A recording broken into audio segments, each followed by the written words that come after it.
Episode के शुरू में ताकेलू बी को क्लीनिंग स्प्रे से साफ कर देता है, जिसके बाद हम उन दोनों को गुफा से बाहर निकलते हुए देखते हैं। और बाहर आते ही बी तो काफ़ी खुश होता है और ताकेलू यहीं पर कैंप लगाने का डिसाइड करता है। और जब ताकेलू अपना बैग ओपन करता है तो हमें जानने को मिलता है कि वोल्डिस ने ताकेलू के बैग को उसके अंडरग्राउंड पूल के साथ कनेक्ट कर दिया है, जिससे बी जितना चाहे उतना माना वाटर पी सके। और बी ताकेलू को भी पानी ऊपर करता है और इसे पीकर ताकेलू को बहुत अच्छा लगता है। इसके बाद ताकेलू कुछ मैजिक स्टोन से प्रोटेक्टिव बैरियर बना लेता है। और दोस्तों, मैजिक स्टोन बहुत ही ज्यादा कीमती होते हैं, लेकिन ताकेलू बहुत आसानी से उन मैजिक स्टोन को बना सकता है। और इसके बाद ताकेलू डिनर बनाने लगता है और वो एक मैजिक स्टोन से आग जलाता है और खाने को देखकर तो बी के मुंह में पानी आ जाता है। जिसके बाद ताकेलू उसे थोड़ा सूप देता है, पर वो बहुत गर्म होता है, इसलिए बेचारे की जीभ जल जाती है, जिस वजह से ताकेलू फूंक मारकर उस सूप को ठंडा करता है, जिससे बी उसे पी सके। और उसे पीते ही उसे बहुत अच्छा लगता है और पेट भर सूप पीने के बाद वो आराम से सो जाता है। अरे ये तो सोया नहीं, ये तो आराम कर रहा है। और ताकेलू बी से पूछता है, बी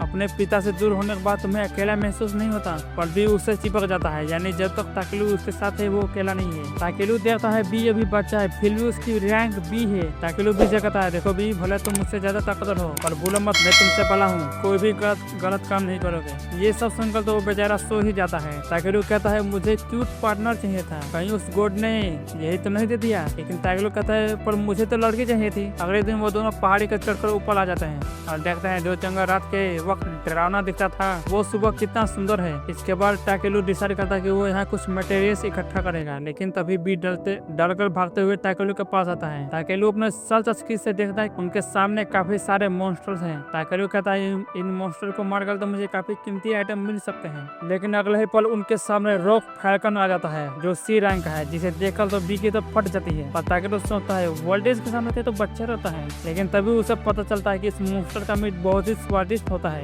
यानी उनके रात का डिनर का इंतजाम हो गया समझो। इसके बाद ताकेलू एक शील्ड बनाकर आइस नीडल से उस मॉन्स्टर पर हमला कर देता है और इसका किस्सा ही खत्म कर देता है। अगले ही पल वहाँ बाकी के मॉन्स्टर आ जाता है। हम देखते हैं ताकेलू एक मॉन्स्टर के हमले से बचते हुए हवा में उड़ जाता है, जिसके बाद वो अपनी बॉडी के पावर को बढ़ाकर उस मॉन्स्टर के सिर पे एक लात मारता है और दूसरे मॉन्स्टर के घुसा मारता है। इसी तरह वो उन मॉन्स्टर को बिना साबुन पानी के धुलाई करना शुरू कर देता है और उनका मीट कलेक्ट कर लेता है। लेकिन वो देखता है कि वहाँ काफी सारे मॉन्स्टर्स हैं। ऐसे तो ताकेलू उन मॉन्स्टर से लड़ते लड़ते परेशान हो जाएगा, इसीलिए बी उसे उड़ाने की कोशिश करता है। और ताकेलू का वजन बहुत ही ज्यादा होता है, इसीलिए वो अपनी स्किल से अपना वजन घटा लेता है। जिसके बाद तो वो दोनों रॉकेट की तरह हवा में उड़ने लगते हैं। लेकिन तभी बी गलती से ताकेलू को छोड़ देता है और ताकेलू धड़ाम से नीचे गिरता है, लेकिन गिरने के बाद भी वो जिंदा होता है और बी उसे चाटने लगता है। और ताकेलू नोटिस करता है कि वो दोनों उस पहाड़ से बहुत ही ज्यादा दूर आ चुके हैं। जिस पर ताकेलू बी से कहता है, सच में तुम तो कमाल के हो। और अपनी तारीफ सुनकर तो वो बेचारा पगला जाता है और ताकेलू को इतनी जोर से हक करता है कि उस बेचारे की तो जान ही निकल जाती है।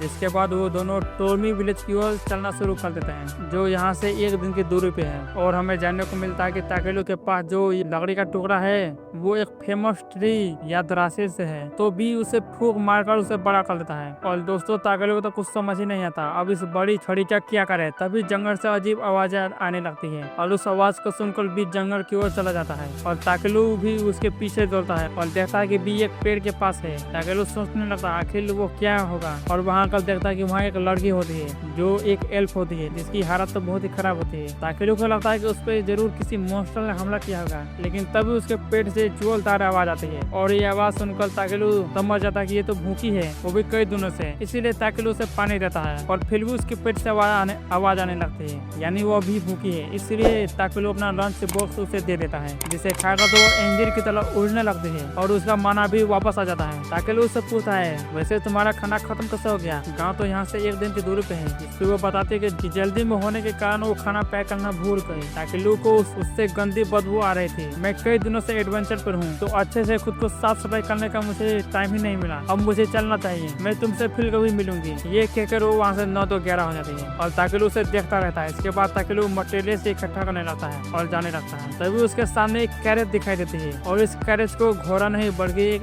यूनिकॉर्न चला रहा था। ताकेलू कहता है, अंकल हम टोर्मी विलेज की तरफ जा रहे हैं, लिफ्ट दोगे क्या? तुम इतनी दूर पैदल जा रहे हो क्या? तुम एक मेज हो? नहीं, मैं तो सिर्फ मटेरियल इकट्ठा करता हूँ। ओहो, स्पेशलिस्ट लगते हो, तो क्या तुम हमारे साथ चलोगे? और अंकल के साथ उनकी पूरी फैमिली भी होती है, जिनमें उनकी बीबी और 2 बच्चे होते हैं। ताकेलू अब कैरेज में चल जाता है और कहता है माफ करना, मैं सच में काफी बड़ा हूँ तो आपको परेशानी हो सकती है। पर अंकल कहता है अरे कोई बात नहीं, जरूरत के वक्त हम काम नहीं आएंगे तो कौन आएगा। ताकिलो मन ही मन कहता है ये लोग कितने अच्छे हैं। ताकिलो उनसे पूछता है आपने मुझे इतनी आसानी से कैसे ले लिया, अगर मैं कोई डाकू वगैरह होता तो। जिस पर वो उसे एक घंटी दिखाते हैं जो तब बजती है जब आसपास कोई खतरा हो या खतरनाक व्यक्ति हो, यानी ये घंटा बैड मायना को सेंस कर लेता है और उसे पता चल जाता है। इन मोहतरमा का नाम है एलिजा, बच्ची का नाम यूनान, लड़के का नाम केन और अंकल का नाम पूरन। तभी अचानक से उन्हें किसी की आवाज आने लगती है। इस पर ये बच्चे कहते हैं ये तो बहुत ही रेयर मॉन्स्टर है। तो एलिजा कहती है मॉन्स्टर इतने भी खतरनाक नहीं होते, एडवेंचर अक्सर उन्हें अपना साथ रखते हैं। तभी उन सभी के सामने आ जाता है, जिसे देख तो बच्चे खुश हो जाते हैं और उन दोनों को यकीन नहीं होता कि ताकिलो के पास एक ड्रैगन है, क्योंकि इस दुनिया में सिर्फ ड्रैगन नाइट्स ही ड्रैगन को रख सकते हैं। और ताकिलो उन्हें यह नहीं बताता कि